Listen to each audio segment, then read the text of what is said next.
జిల్లాకు పేరొచ్చే విధంగా మీరందరూ కూడా కష్టపడడం, మీరందరూ కూడా కృషి చేయడం, ఏదైతే ఇవాళ ప్రభుత్వం ఇచ్చేటువంటి ప్రతి సంక్షేమ కార్యక్రమాన్ని, ప్రతి అభివృద్ధి కార్యక్రమాన్ని మీరందరూ కూడా మరి గ్రామాలలో ఉన్నటువంటి సర్పంచులు కానీ పట్టణాలలో ఉన్నటువంటి చైర్మన్లు కౌన్సిలర్లతోని ఎప్పటికప్పుడు సమన్వయం చేసుకుంటూ మరి కార్యక్రమాన్ని మరి గత నెల రోజుల నుండి నెల రోజులు దాటినట్టున్నారు. ఇప్పటికే దాదాపు హాఫ్ డే 40 రోజులు జరిగినట్టు ఇప్పటికే.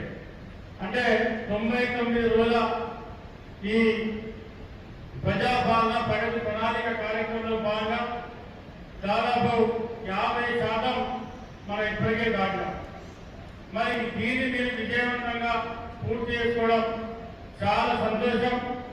మరి పెద్దపల్లి జిల్లాకు పేరు తెచ్చినటువంటి మా పెద్దపల్లి నియోజకవర్గానికి రాష్ట్రంలోనే పేరు తెచ్చినటువంటి జిల్లా కలెక్టర్లతో సహా అన్ని స్థాయిల అధికార యంత్రాంగానికి, వివిధ శాఖలలో పనిచేసినటువంటి మీ అందరికీ కూడా మరి స్థానిక శాసనసభ్యులుగా ప్రత్యేకంగా మీకు అభినందిస్తూ శుభాకాంక్షలు తెలియజేస్తున్నాం. ఎప్పటికప్పుడు పనిచేసుకుంటూ మరి ఈ ప్రభుత్వం వచ్చినటువంటి ఈ 2 సంవత్సరాల 4 నెలల్లో మరి దాదాపు మీరంతా కూడా ఈ 2 నెలల కష్టపడి మరి జిల్లాకు మీరు పేరు తీసుకురావడం జరిగింది.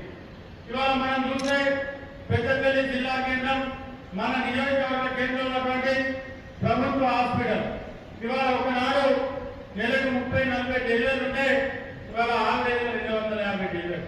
ఒకనాడు 250-280 ఓపీ ఉంటే ఇవాళ 900 నుండి 1200 ఓపీ. అంటే దాన్ని ఇవాళ రాష్ట్ర స్థాయిలో మన పెద్దపల్లి ప్రభుత్వ హాస్పిటల్ మరి 4 అవార్డులు ఉంది. రాష్ట్ర స్థాయిలో 33 జిల్లాలలో 119 నియోజకవర్గాలలో మరి నంబర్ 1 స్థానం వచ్చిందంటే మరి దానిలో పనిచేసేటువంటి సిబ్బంది కానీ, డాక్టర్లు కానీ, దానికోసం కృషి చేసినటువంటి జిల్లా కలెక్టర్ కానీ మీరందరూ కూడా సపోర్ట్తో అభినందించాలి. ఎందుకంటే నాకు హాస్పిటల్ మీద పరిపూర్ణమైనటువంటి 100% అవగాహన ఉంది. నేను రాజకీయాలకు వచ్చి 30 సంవత్సరాలు అయితే ఉంది. ఈ 30 సంవత్సరాలలో ఆనాడు ఒకనాడు ఒక గర్భిణీ స్త్రీని డెలివరీ కోసం కరీంనగర్లో ఒక ప్రైవేట్ హాస్పిటల్ పోతే వాళ్ళు ఆ అమ్మాయి చనిపోతే తెల్లారంగా 2 గంటలకు 3 గంటలకు చనిపోతే ఆ అమ్మాయిని 10:30-11 గంటల దాకా ఆ అమ్మాయి చనిపోయినటువంటి గర్భిణీ స్త్రీ అమ్మాయిని అక్కడ ఆ బంధువులకు అప్పయ్యకుండా ఉంచి ఇంకా కూడా చనిపోవాలని చెప్పి బుకాయించి వాళ్ళ అన్ననే డెడ్ బాడీ పెట్టుకొని ఆనాడు నేను చేస్తే ఉమ్మడి కరీంనగర్ జిల్లాలో అదొక ప్రధానమైనటువంటి హాస్పిటల్. నేను అక్కడికి వెళ్తే మరి అక్కడ గ్రామస్తులు వచ్చి వాళ్ళు కోర్టులై మరి హాస్పిటల్ ధ్వంసం చేస్తే మరి ఆ కేసుల నేను కూడా అప్పుడున్నటువంటి ప్రభుత్వం నా మీద కేసు పెడితే 15 రోజులు జైలు ఇవ్వడం జరిగింది. ఒక గర్భిణీ స్త్రీ అమ్మాయి కోసం ఆనాడు నేను వాళ్ళకి డబ్బులు ఇవ్వాలి, వాళ్ళకి న్యాయం జరగాలి, వాళ్ళని ఆదుకోవాలి, భవిష్యత్తు ఇటువంటి ఎవరికి అన్యాయం కావద్దని చెప్పి ఆ రోజు అక్కడికి వెళ్తే నేను 15 రోజులు మరి వాళ్ళ కోసం ఒక పేద కుటుంబాలు పోతే అప్పటి ప్రభుత్వం నా మీద శ్రీరాశ్రమం కేసు పెడితే కరీంనగర్ జిల్లా 15 రోజులు ఆ కుటుంబం కోసం నేను ఒక రాజకీయ నాయకులుగా జైల్లో ఉండడం జరిగింది. మనకి ఇక్కడ మన హాస్పిటల్లో మన అనుభవంతో జిల్లా కలెక్టర్ ఇంట్రెస్ట్ ఇవాళ మన ప్రభుత్వ హాస్పిటల్లో అన్ని రకాల దానికి ఎంత చేయాలో మన అన్ని రకాలుగా ఇవాళ దాన్ని మనం తీసుకోవడం జరిగింది. నేను ఎంత చెప్తా ఉన్నానంటే ఇక్కడ చాలా సర్పంచులు ఉన్నారు, కౌన్సిలర్లు ఉన్నారు. ఈ వేదిక కింద కూడా అన్ని స్థాయిల అధికార యంత్రాంగం ఉంది, మరి కింది స్థాయిలో పనిచేసే యంత్రాంగం ఉంది. మీ అందరి సహాయ సహకారం ఉందా? ఇవాళ 50 పడగలటువంటి పెద్దపల్లి హాస్పిటల్ 100 పడగలకు మనం అప్డేట్ చేస్తున్నాం. దాన్ని కూడా రాబోయే 6 నుండి 8 నెలల దాన్ని పూర్తి చేసుకొని మన హాస్పిటల్లో మనం ప్రారంభోత్సవం చేసుకోబోతా ఉన్నాం. అంటే ఇవాళ ఎంఆర్ఐ స్కాన్ కానీ, సిటీ స్కాన్ కానీ మరి నేను కూడా కలెక్టర్తో ఎన్నోసార్లు చర్చించుకోవడం జరిగింది. జిల్లా మంత్రి శ్రీధర్ చర్చించాం, సంబంధించిన మంత్రి దామోదర్ నారాయణ గారు చెప్పాం, ముఖ్యమంత్రి రేవంత్ రెడ్డి గారి దృష్టికి తీసుకెళ్ళాం. రాబోయే 6 నుండి 8 నెలలు కానీ 10 నెలలు కానీ ఎప్పుడు హాస్పిటల్ ప్రారంభమైన ఎంఆర్ఐ స్కాన్, సిటీ స్కాన్ మన పెద్దపల్లి జిల్లా హాస్పిటల్ పెట్టబోతా ఉన్నాం. అదేవిధంగా ఇవాళ ఏదైనా రక్త నమూనాలు వచ్చి టెస్టింగ్ చేసుకుంటే 52 రకాల టెస్టింగ్లు పెట్టుకుంటే మీకు 6 గంటలలో మీకు మొత్తం టెస్టులు వచ్చి మీ చేతిలో ఉంటారు. ఇవాళ 52 రకాల టెస్టులు చేయించుకోవాలంటే ఒక ప్రైవేట్ హాస్పిటల్ చేసుకోవాలంటే అక్షరాల 25 నుంచి 30,000 రూపాయలు అయితే నయా పైసా ఖర్చు లేదు.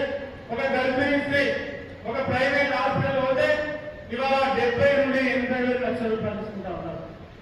కానీ రేషన్ కార్డు కానీ 5 లక్షల ఇందిరమ్మ ఇల్లు కానీ అదేవిధంగా 5 లక్షలటువంటి ఆరోగ్యశ్రీని 10 లక్షలకు పెంచి ఇవ్వడం కానీ వాటితో పాటు మరి ఏదైతే ఇవాళ మా మహిళా సంఘాలకు సంబంధించి డాక్రా మహిళా సంఘాలకు సంబంధించి 0 వడ్డీ 5 లక్షల రుణాలు కానీ 0 వడ్డీ రుణాలు తీసుకున్నటువంటి అలా మాఫీ కానీ వారితో పాటు ఇందులో మహిళా క్రాంతి పథకం కింద ఇవాళ ఏదైతే సోలార్ విద్యుత్ ప్లాంట్లు కానీ ఆర్టీసీ బస్సులు కానీ అదేవిధంగా పెట్రోల్ బంకులు కానీ చిన్న చిన్న టిఫిన్ సెంటర్లు కానీ కిరాణా షాపులు కానీ ఇతర ఫుడ్ మిషన్లు కానీ ఇతర పెట్టుకొని నడుపుకోవడం కోసం ఇవన్నీ కార్యక్రమాలు ప్రభుత్వం ద్వారా చేయిస్తా ఉంది. కార్యక్రమాలు చెప్తా ఉంది. ఇన్ని కార్యక్రమాలు వస్తా ఉన్నాయి. 2 లక్షల రైతు రుణమాఫీ కానీ రుణమాఫీతో పాటు 500 రూపాయలు సన్నబడ్డ క్వింటాలకు 500 రూపాయలు సన్నబడ్డ బోనస్ కానీ దాంతో పాటు ఇవాళ మరి ఏదైతే మరి మీ విద్యను చొరవ తీసుకొని ఆనాడు ఎన్నికల ముందు గడప గడపకు కాంగ్రెస్ పార్టీ ఇంటింటికి విద్యనే కార్యక్రమంలో సంవత్సరం పాటు ఈ నియోజకవర్గం తిరిగినప్పుడు చాలా మంది రైతులు అన్నారు నాకు నెల అయిపోయింది, 2 నెలలు అయిపోయింది, 2 నెలలు ఒకే రోజు అయిపోయింది, నేను అమ్ముకున్నటువంటి వడ్డలు ఈ రోజు వరకు డబ్బులు రావాలంటే ఇవాళ తెలంగాణ రాష్ట్రంలోనే పెద్దపల్లి జిల్లాను ఆదర్శంగా తీసుకునేట్లుగా జిల్లా కలెక్టర్ చొరవ తీసుకొని ఏ రైతు కానీ ఐకేపీ సెంటర్లో కానీ సింగిల్ విండో సెంటర్లో కానీ ఆకా సెంటర్లో కానీ ఎక్కడ వడ్లు అమ్ముకుంటే అక్కడ ఆ రైతుకు ఇవాళ వడ్లు అమ్ముకుంటే 48 గంటల లోపల తెల్లారి మన్నాడు గింజ కట్టిక లేకుండా ఎన్ని కింటాల వడ్లు అమ్ముకుంటే అన్ని కింటాలకు వాళ్ళ అకౌంట్ డబ్బులు పడే విధంగా ఇవాళ మనం ఏర్పాటు చేయడం, ప్రభుత్వం దానికి ఆమోదం చేయడం, ఇవాళ ప్రతి రైతుకు 48 గంటలలో డబ్బులు వస్తా ఉన్నాయి. అదేవిధంగా మరి మీ విద్యార్థి తర్వాత ఈ పెద్దపల్లి నియోజకవర్గంలో ఏ మూలకం నుంచి ఎక్కడికి వెళ్ళినా ఏడు చూసినా ఇవాళ ఏ రైతు కూడా గింజ కటింగ్ కూడా లేదు. ఇవాళ ఏ రైతు కూడా మన పేరు వేసినప్పుడు వడ్లు తడితే రంగు మారలే, మొలకొచ్చినాయి, ముక్కి మేలే అయినా కూడా రైతు మిల్లర్లను ఒప్పించి వాళ్ళ గింజ కటింగ్ లేకుండా వడ్లను ఇచ్చిన చరిత్ర మీ విద్యార్థి కాంగ్రెస్ ప్రభుత్వం అని చెప్పి గంట ఫలంగా చెప్తా ఉన్నాం. అందుకే మీరు అందరూ కూడా గుర్తు పెట్టుకోవాలి.